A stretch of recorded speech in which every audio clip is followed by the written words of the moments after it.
Hey, I know this is a strange video for me, but there's a reason for it, I promise. It was a brilliant idea I had in between a different, unique, and out there video idea. So, depending on when I actually finish this, Godzilla and Kong should have just came out recently. It was an amazing movie, second best in the Monsterverse. Now, it was mostly Kong's movie, which even though I'm a proud Goji stan, I enjoyed it immensely. However, while the big lizard wasn't in it much, he still had an amazing arc that I feel a lot of people are missing. One that's been set up from the very beginning. One that's very similar to a certain someone. Okay, I know what you're probably thinking. What the fuck are you talking about? I know this is crackhead levels of stretches, and it is. I fully accept that. While I was watching the movie, the comparison popped into my head, and I thought, oh, that's gotta be a funny tweet later. Then the movie kept playing, and the joke started becoming a reality. Please don't click off. Hear me out. I know that statement is always followed by something awful. I swear, I'm different. Anyway, let's actually get into this. I haven't actually stated the thesis statement of this video yet, just alluded to it. So, for those who haven't gotten it yet, here I will present to you with actual evidence to show that Godzilla and Sasuke Aizen are basically the same.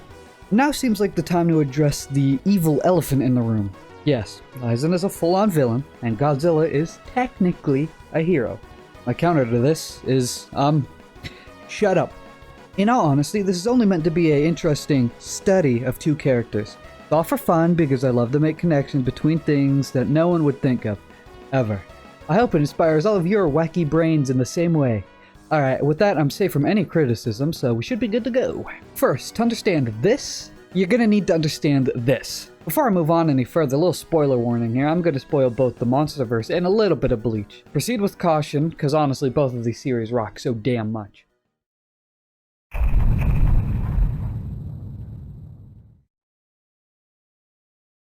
So, about Mr. Forethought. I'm sure many of you know about Aizen. He's the main villain of Bleach, and considered one of the best villains ever.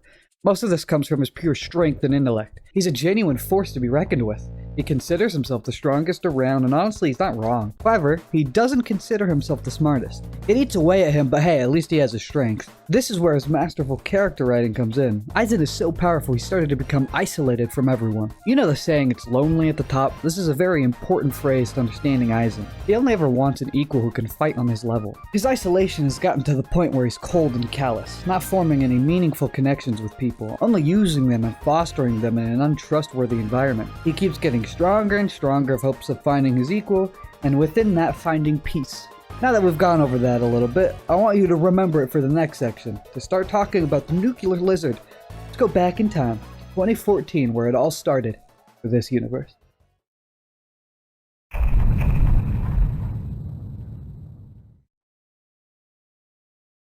This movie's very old, and very different from the most recent Monsterverse films. The only thing I want you to know is how mythical Godzilla is throughout it. Godzilla is only mentioned and seen a few times, each time he is strictly on business. He goes in aiming to kill the Mutas in a respectful manner with minimal damage.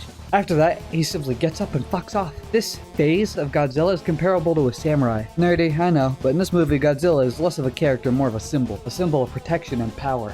Skull Island provides absolutely nothing for this point, so next is King of Monsters.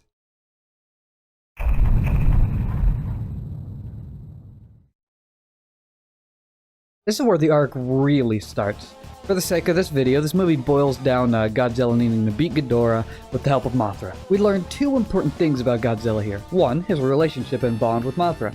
She's the only living creature he cares about, as they have a symbiotic relationship. We also learn about the only other thing Godzilla cares about in this world. His home located under the sea. An ancient temple created by an ancient civilization to honor and pray to Godzilla. This society has no one who remains, but Godzilla still lives in this place and even uses it to recharge when he was on the verge of death after the oxygen-destroying bomb was dropped on him. Speaking of that, let's get into the meat of things. Because you know how we learned about the two things Godzilla actually loves in this movie? Well, don't get too attached. To speed up his recharge so he could fight Ghidorah again, the humans released a giant nuke right in his face within the ruins. He gets a power-up, but lost the home he valued so much. But hey, he got stronger. After some brawling with Ghidorah and Radon, Godzilla is once again about to die. Ghidorah is simply too much. He is the king of monsters after all. But here, we see Mothra, again, Godzilla's only companion, and the only thing left he cares about, sacrifices herself to distract Ghidorah and give Godzilla an even bigger power-up. With this, he annihilates Ghidorah, puts Radon in his place, and becomes the new king of monsters. He achieved it by sacrificing everything he loves, against his own will, but hey, he's the strongest. All worth it in the end, yeah? So we've got a bit to unpack here, unlike the first movie. For one, the samurai feeling is fully left. Godzilla was getting his ass handed to him throughout the entire film. The only reason he came out on top was losing everything he cared about, against his own wishes, simply for strength. I think you might be able to see where I'm going with this, and if not, let's just continue.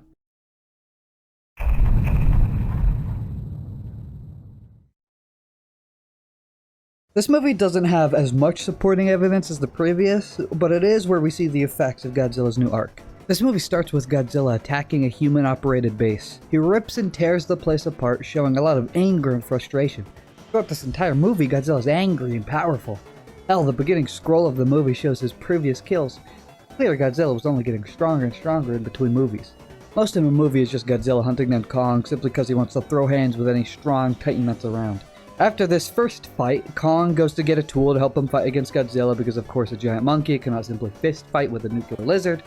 And to prove this even more, Godzilla shoots a fucking nuclear blast straight into the ground just to dig down the Kong who's in the middle of the earth. Hater-ass mentality. And like, the amount of nuclear energy and power is unseen within the series so far. The power jump between this film and the first Godzilla movie is stunning. Godzilla and Kong fight for a bit, destroying the city as usual. Then Godzilla starts using his atomic breath. As he does, he chips Godzilla and laughs. He lit the poor monkey on fire and is laughing. To me, this is more humanizing to him as a character, but it's a stark difference. He is fighting to fight, to find an equal. After a bit of back and forth, Godzilla catches and beats Kong, stomping on his chest and stopping his heart. And with that, the movie ends. Nothing else happens that could positively or negatively affect my point.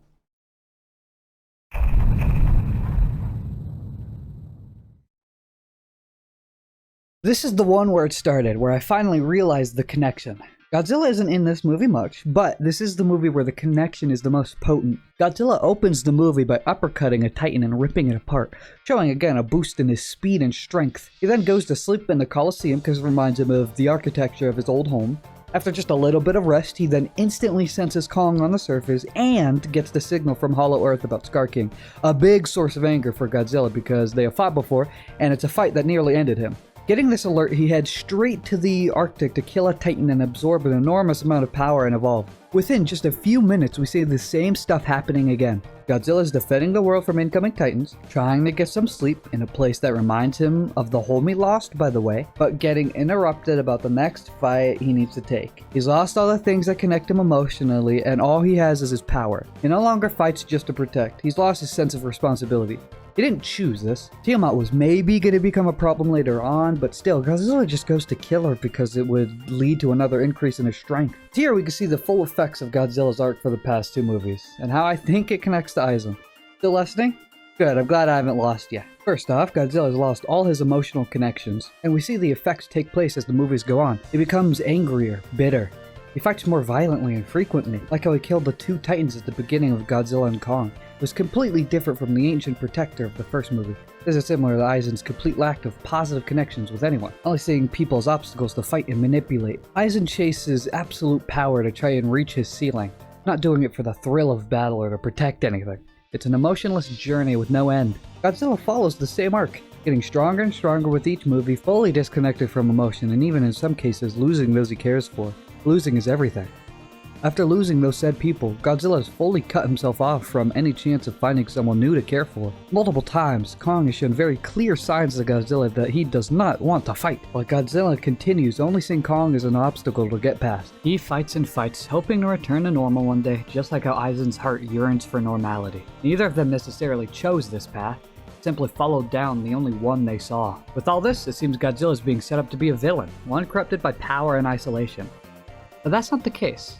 After Godzilla evolves and fights with Kong as he pleads for help, someone returns to remind Godzilla where he started. It's Mothra, the only creature he's ever cared for. Back, witnessing what he's become. In this moment, you can see a shift in Godzilla's eyes and face. Seeing Mothra after so long, after so much torment and pain, wakes him up. You see, I twisted my words a bit. Godzilla and Aizen are very similar, but there are some key differences.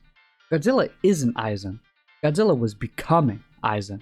If he stayed on this path of fighting and aiming for absolute power, then the connection would be 100% complete. Godzilla is given his chance to free himself from the cycle of power and isolation.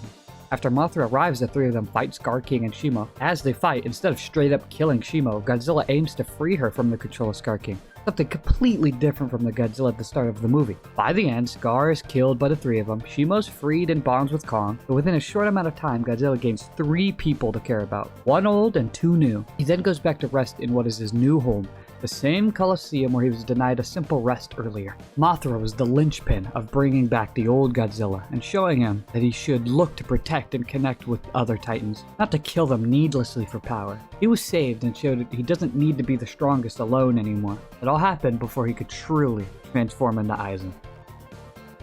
Alright, well, that ends the video. I hope you enjoyed and gained something. Make sure to like, subscribe, and hit the bell for future crack pipe videos. See ya!